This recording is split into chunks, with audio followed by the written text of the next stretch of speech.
Baik, selamat pagi semuanya. Bertemu kembali bersama saya dalam materi kewirausahaan. Pagi hari ini kita akan bergabung dalam materi kedua, yaitu tentang wawasan kewirausahaan. Yang mana minggu sebelumnya Anda sudah mendapatkan sharing tentang kewirausahaan secara umum, dan hari ini saya akan coba lanjutkan tentang wawasan kewirausahaan. Ya. Oke, kewirausahaan secara umum adalah hal-hal yang menyangkut masalah pribadi ya. Sekali lagi, di mana sikap dan pribadi wirausaha inilah yang harus kita taati. Yang pertama adalah masalah kedisiplinan. Ya, disiplin dalam bisnis adalah hal-hal yang mutlak yang kita harus lakukan, karena bagaimanapun juga itu adalah suatu komitmen yang harus kita pahami bersama. Yang sudah barang tentu Anda pahami, ketika Anda tidak disiplin pastinya apapun akan menjadi berantakan. Nah, itu dia ya. Selanjutnya ada komitmen yang mana menjadi bagian dari sikap pribadi berusaha, yang menjadi hal-hal yang terpenting di dalam bisnis. Sebisanya kita harus menjaga nama baik di mata konsumen, sehingga kepercayaan itu menjadi bertambah atau bertumbuh di kemudian hari. Nah, ini dua hal yang terpenting yang perlu dipahami, antara disiplin dan komitmen yang tinggi dalam menjalankan suatu kegiatan usaha nantinya. Selanjutnya ada kejujuran. Nah, ini penting juga, karena bagaimanapun juga kejujuran, kemudian kreativitas dan kemandirian menjadi hal yang terpenting bagi kita semua, karena sikap-sikap inilah yang perlu kita pupuk dan kita pelihara di dalam menjadi seorang wirausaha yang mandiri seperti itu. Dan otomatis hal-hal macam ini, sikap-sikap ini yang kedepannya harus Anda perbaiki, karena bagaimanapun juga sebagai wirausaha, hal-hal semacam itu kita harus terus benahi ya, kemandirian, hal-hal yang lain yang harus kita pahami dengan baik. Nah, itu hal-hal yang mungkin menjadi catatan sebagai seorang pribadi wirausaha, dan otomatis ketika pilihan itu sudah ada ya, seandainya Anda pun memilih jalur untuk terjun langsung sebagai seorang wirausaha atau entrepreneur, pastinya setiap orang memiliki motivasi ya. Ya, di sini saya coba sharingkan tentang motivasi berprestasi, yang salah satunya adalah semua orang pasti ingin mengatasi kesulitan atau masalah-masalah yang dialami oleh sendiri.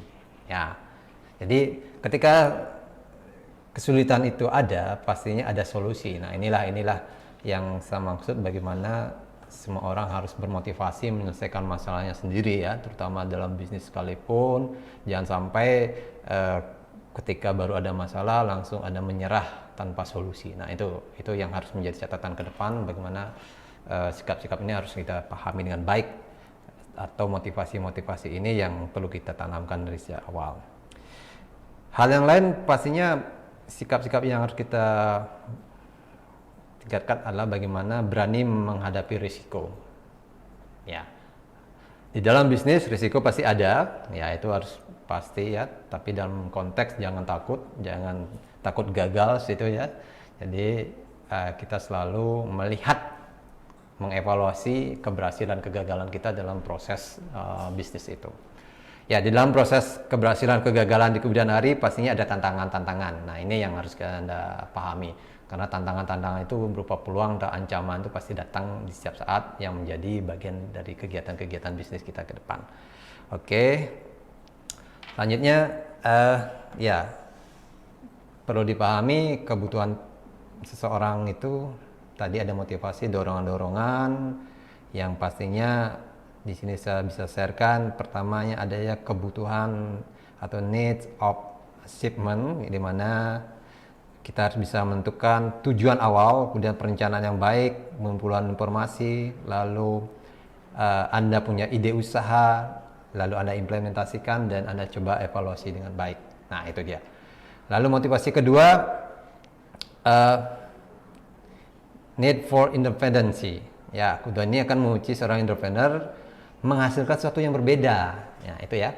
Selagi eh, jika Anda sudah berani mengambil keputusan sebagai seorang wirausaha, pastinya harus berani tampil beda, ya. Karena tampil beda inilah yang menjadi jalan keluar atau hal-hal yang menjadi sesuatu yang memungkinkan Anda bisa memenangkan persaingan seperti itu. Nah, itu yang berasal dari dalam diri sendiri. Jangan lupa, sekali lagi, di dalam konteks berbisnis kita nggak bisa kerja sendiri ya. Nah, kerja sendiri inilah kita namanya kerja sama tim, namanya juga teamwork.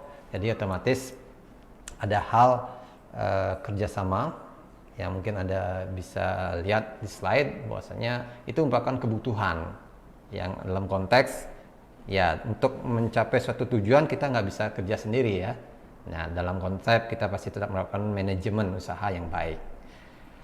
Oke, kerja sama tim pastinya akan mendorong individu-individu dan menjalankan komunikasi yang baik ke depannya, sehingga apa yang menjadi tujuan bisnis Anda berjalan dengan rencana-rencana yang sudah Anda gariskan. Oke, jadi itu sekilas tentang kerjasama tim yang mungkin sebentar bisa Anda lihat di video tentang betapa pentingnya tim kerjasama di dalam pencapaian tujuan suatu kegiatan usaha atau bisnis ke depannya. Baik, kita coba sharekan, mudah-mudahan bisa bermanfaat untuk Anda.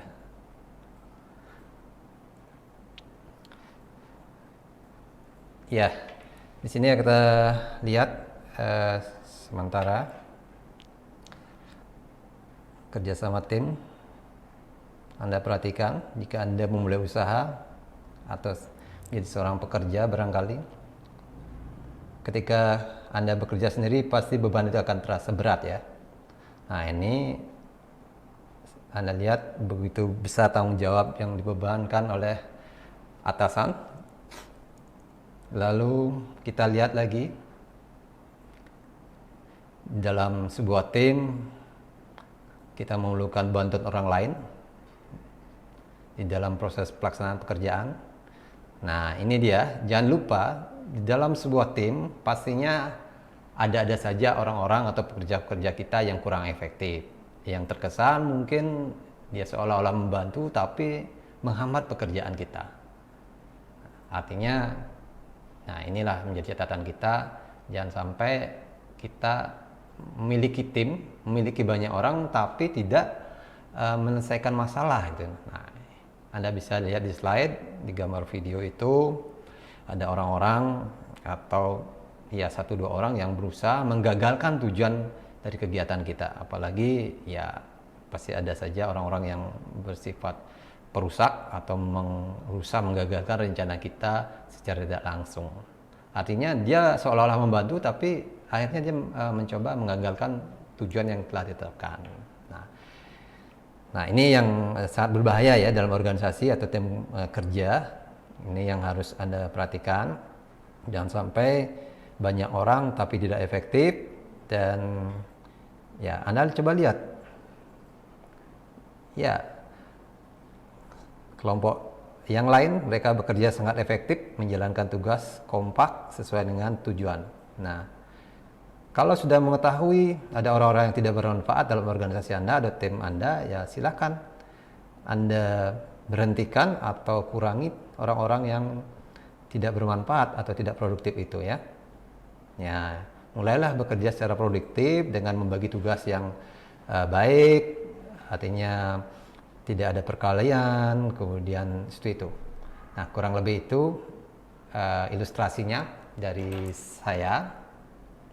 Mudah-mudahan bisa terinspirasi dari materi kedua ini ya, wawasan wirausaha sebagai bagian dari hal yang harus Anda pahami bersama, yang bagaimanapun juga kedepannya menjadi catatan kita bersama. Baik, itu saja hari ini. Terima kasih atas perhatiannya. Semoga bermanfaat dan salam wirausaha.